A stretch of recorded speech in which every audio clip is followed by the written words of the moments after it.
तो एक बार फिर से आप तमाम न्यूज़ मॉनिटर के दोस्तों का, दर्शकों का स्वागत है, खैर मकदम है। आज 5 जनवरी की तारीख है, रविवार का दिन है, इतवार का दिन है, लिहाज़ा छुट्टियों का दिन है।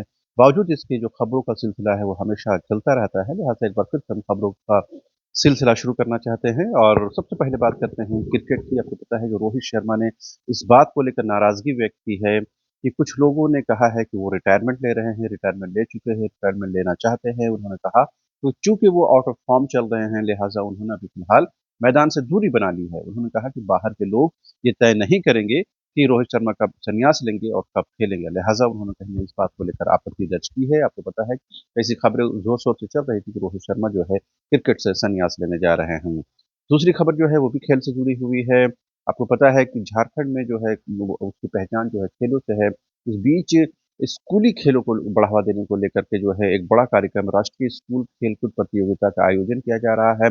जिसमें करीबन 1600 खिलाड़ी जो हैं, वो शामिल होने जा रहे हैं। देश भर के खिलाड़ी इसमें शामिल होंगे, स्कूली खिलाड़ी जो रहेंगे।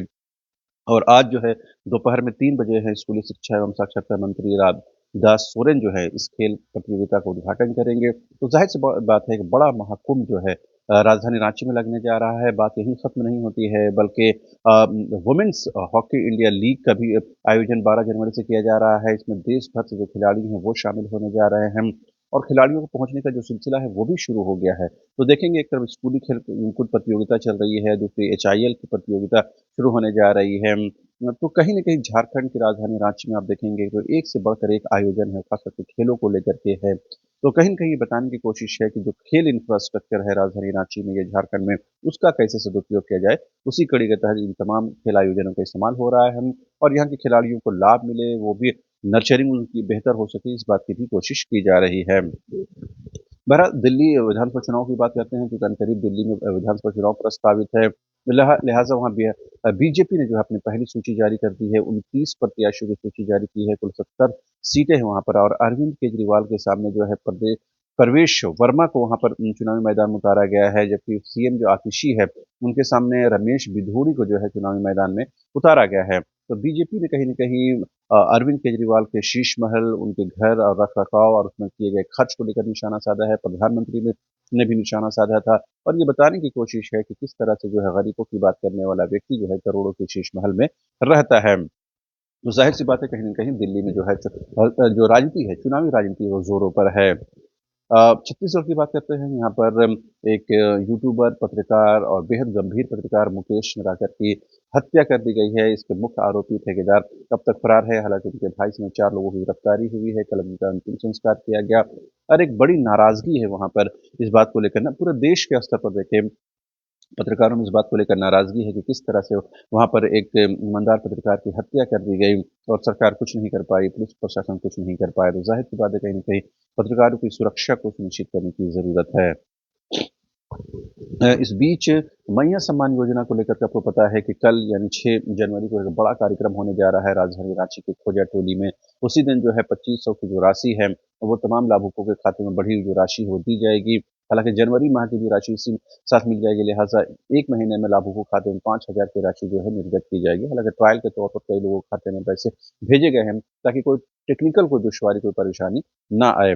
इस बीच आपको पता है कि जो कि सीएससी से जो समझौता है सरकार ने खत्म कर दिया है, यानी कि जो कैफ़े के माध्यम से आवेदन लिए जाते थे मैया सम्मान योजना के लिए, अब वो सीए अंचल कार्यालय, सीओ कार्यालय में जमा होगा। कल वहाँ की तस्वीरें हम लोगों ने दिखाई थी।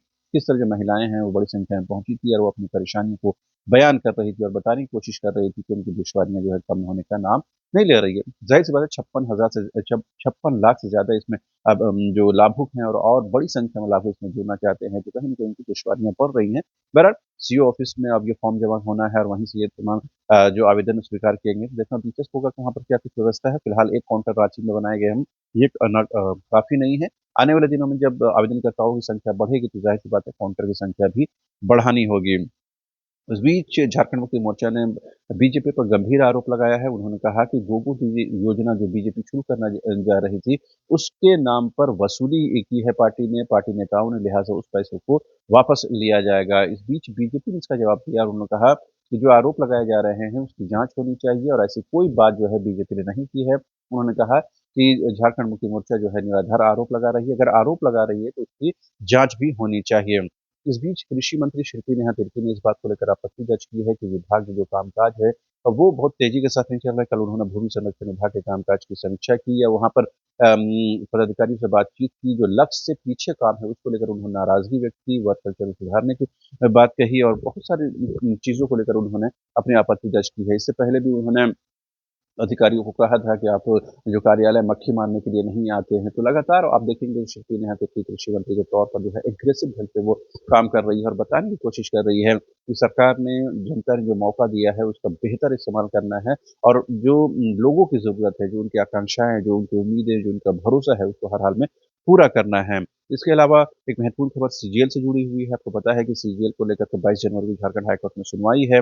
इस बीच सीआईडी इस मामले की जाँच कर रही है। सीआईडी ने कल जो है एक टेलीफ़ोन नंबर, ईमेल आईडी जारी किया और कहा कि जिसके पास भी साक्ष्य है, सबूत है, एविडेंस है, वो यहाँ पर भेजें और फ़ोन करें। खुद शरीर उपस्थित हो सके कार्यालय में जमा कर सकते हैं। लेकिन अभी तक जो कोचिंग संचालक आरोप लगा रहे थे, उन लोगों ने अभी तक इस पर कोई प्रतिक्रिया नहीं दी है। देखना दिलचस्प होगा कि सीआईडी ने जो सबूत माँगे हैं, क्या वो कोचिंग संचालक जो सबूत होने का दावा कर रहे थे, वो क्या सबूत लेकर जाएँगे या उन्होंने भेज दिया है? इस बारे में कोई स्पष्टता नहीं है। लेकिन 22 जनवरी से पहले-पहले सीआईडी इस मामले को कहीं न कहीं एक बेहतर मुकाम पर ले जाना चाहती है ताकि वो कोर्ट में कुछ जवाब देने की स्थिति में रहे। इसके अलावा भी बहुत सारी खबरें हैं, इन तमाम खबरों पर हमारी नज़र रहेगी, लेकिन अभी के लिए इतना ही। आप तमाम दर्शकों का एक बार फिर से शुक्रिया। Thank you so much.